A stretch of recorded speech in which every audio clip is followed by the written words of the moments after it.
Hi friends, welcome to Jaya's garden. நிறைய புதிய நாற்றுக்கள்லாம் வச்சுருக்கேன்.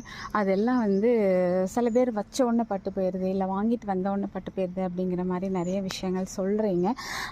அதுக்காக தான் நான் போட்ட நாற்றுக்கள் எப்படி இருக்குது அப்படின்னு உங்ககிட்ட நான் காமிக்கணும்னு நினைக்கிறேன்.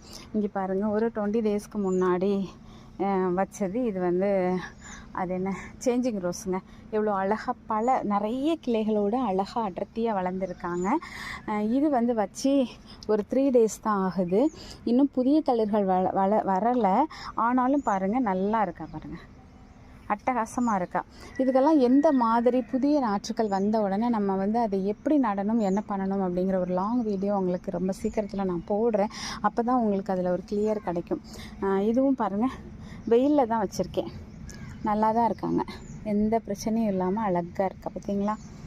அதாவது வச்ச உடனே அவளுக்கு அந்த சீதோஷ்ண நிலை ஒத்துக்கலை, இல்லை அவளுக்கு அந்த பிளேஸ் பிடிக்கலை, ஏதோ ஒன்று ஆக போகுது அப்படின்னாக்க வச்ச 2 டேஸ்லலாம் தெரிய ஆரம்பிக்கும். ஒரு மாதிரி டல்லாகி வாடி போய் ஒரு மாதிரி தெளிச்சல் இல்லாமல் இருப்பா. அப்பயே அது பட்டு போய்ட்டு நம்ம கண்டுபிடிச்சிடலாம். இங்கே பாருங்கள், இது செண்பக மரம். அழகாக ஒரு 3 இலைகள், இந்த 3 பெரிய இலைகள் நம்ம வீட்டுக்கு வந்ததுக்கப்புறம் தாங்க ஹெல்த்தியான பெரிய இலைகள் வந்திருக்காளாம். இவள் கொஞ்சம் ஷேடில் இருக்கணுங்கிறதுனால பந்தலுக்கு கீழே வச்சுருக்கேன். இவளும் பாருங்கள், நல்லா இருக்கா, சர்வ சுகந்தியான. புதிய இலைகள் வரலை இன்னும். புதிய இலைகள் வந்ததுக்கு அப்புறமா இவளையும் இப்போ ஷேடில் தான் வச்சுருக்கேன். புதிய இலைகள் வந்ததுக்கப்புறமா இவளை தூக்கி வெயிலில் வைக்கணும். சர்வ சுகந்தி வெயில் தேவை அப்படிங்கிற மாதிரி தான் எனக்கு தெரிஞ்சு. ஆனால் அது வளர்கிற வரைக்கும் வெயில் தேவைப்படாது அப்படிங்கிற மாதிரி நான் தெரிஞ்சிருக்கேன். ஸோ அதனால் இப்போதைக்கு சேரில் வச்சுருக்கேன். வளர்ந்து நல்லா ஒரு பிக்கப் ஆகிட்டானா தூக்கி அவளை வெயிலில் வைக்கணும். இந்த மாதிரி தாங்க. அது மாதிரி இங்கே பாருங்கள், இப்போ நம்ம சப்ஸ்கிரைபர் ஒருத்தவங்க கொடுத்துட்டு போனாங்க, என்ன தக்காளின்னு தெரிலன்னு சொல்லிட்டு. ஸோ அந்த தக்காளி நாற்றுக்களையும் வெயிலில் தான் வச்சுருக்கேன்.